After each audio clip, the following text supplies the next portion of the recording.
आज तारा आणि सोहम दिसत नाही आहेत कुठे दोघं? बाबा ते सुमन काकांकडे गेलेत त्यांच्या फिल्मच्या डिस्कशनसाठी. अच्छा. ते सगळं सोडा ना. आत्ता या क्षणी आपल्या घरात सगळ्यात महत्वाचा टॉपिक कुठला आहे? तर गुरुजींनी सारंग आणि सावलीसाठी जो एक उपाय सांगितलाय तो करायचा आहे ना. आणि त्याच्यासाठी एक मुदत दिली आहे त्यांनी 7 दिवसाची. मुदत 7 दिवसांची असू दे किंवा 7 वर्षांची, मी लग्न नाही करणार आहे आणि हे ठरलंय.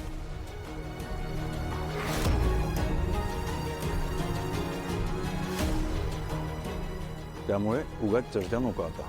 सारंग, मला सारंगचं म्हणणं पटतंय. आई काय आहे, कुठल्या युगात जगतोय आपण?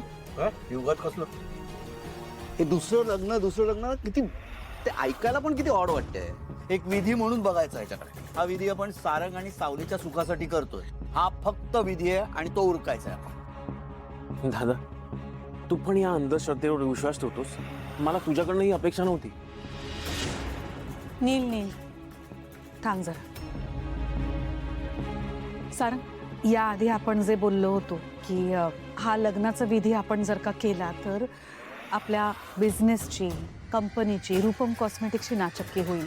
आपल्या घराण्याला सुद्धा लोक नावं ठेवतील. हे तुझं म्हणणं मला अगदी पटतंय. मला राजकुमारचे म्हणतोय ते सुद्धा पटतंय की याच्याकडे विधी म्हणूनच फक्त बघा ना, लग्न म्हणून नका बघू. आपलं बोलणं झालं नाही.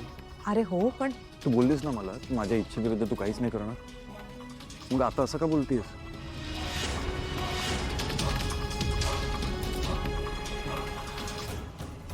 तिलोत्तमा मॅडम असं का बघतायत हे मला चांगलंच कळतंय.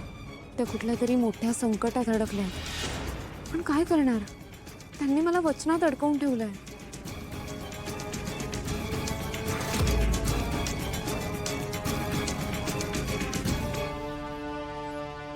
मी काय म्हणते, आपल्याकडे फक्त 7 दिवसांची मुदत आहे. त्यातले 2 दिवस तर असेच हा म्हणता निघून गेले.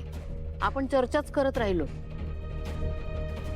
आता या उरलेल्या वेळेत तरी आपल्याला उरलेली सगळी कामं करायला हवी. आणि सगळ्यात महत्वाचं म्हणजे तिलोत्तमा, हा विधी करायचा झाल्यास तशी एक मुलगी नको का जी या सगळ्या गोष्टीची वाच्यता कुठेही करणार नाही? हा, मुलगी शोधायला हवी ना. ती कधी शोधणार तुम्ही?